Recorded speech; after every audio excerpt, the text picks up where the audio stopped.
Hey guys, Technomentary with a simple tip and trick for you guys with your iPhone S7. Today I'm going to be showing you guys how to properly insert and remove the SIM card to get service on your Galaxy S7 or any Samsung phone for that matter along the S line lineup. And if you guys are new to the channel, we do a lot of tech news, reviews, tips, and giveaways. So make sure to hit that subscribe button. So, and also if you guys are looking to buy a discounted Galaxy phone, like one of the newer ones, check out the link that I'll be including in the description section for you guys as well. So let's go ahead and dive into it. The S7, as you can see, the SIM card tray is up top right here at this side, and you'll notice there's a pin here, but that's not what we're going to be looking for. We're going to look to locate this on the all the way to the left side of your phone.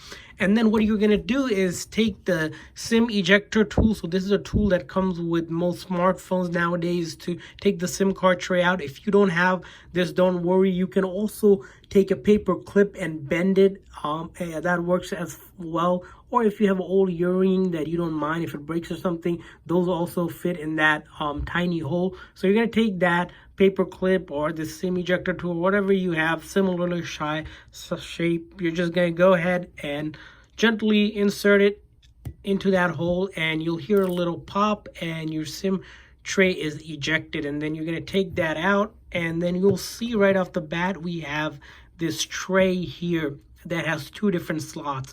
There's going to be a SIM slot, which is this slot, the smaller one, and then the larger one is for your if you're adding more memory. So if you had an external micro SD, I believe you can put that one in to get more storage to put on.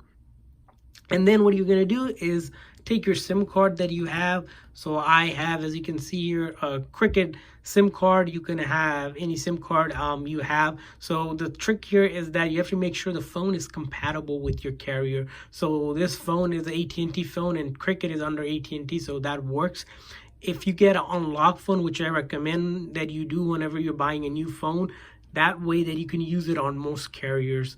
There's two kinds of unlock. There's a GSM unlock that works on GSM network, and then CDMA, which is less common. So do make sure, verify with your carrier, contact them before you buy a phone, or even reach out to the person that you're buying a phone from to make sure it's compatible. And you can also buy specific phone for the specific carrier that you're looking to activate.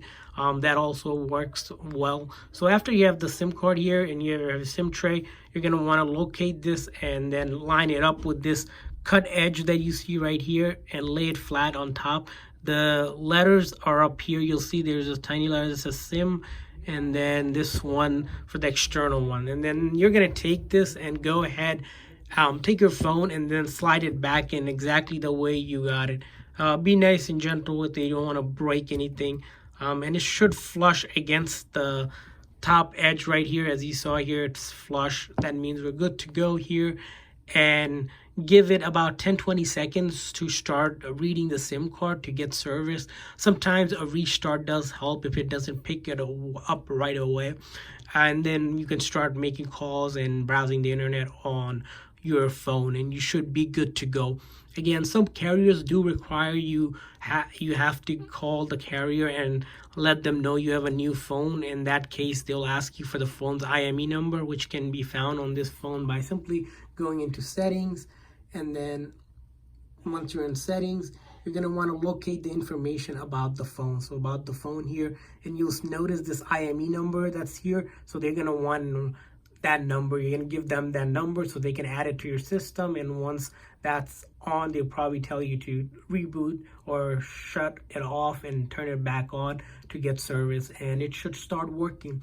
And if you guys have any questions or any concerns, leave it down below in the comment section. I'll try to answer the best I can to my ability. And hopefully this video was helpful. If this video was helpful in any way, please make sure to hit that like button. Also hit that subscribe button for future tricks, tips, and hacks for your smart devices. Thanks for watching, guys.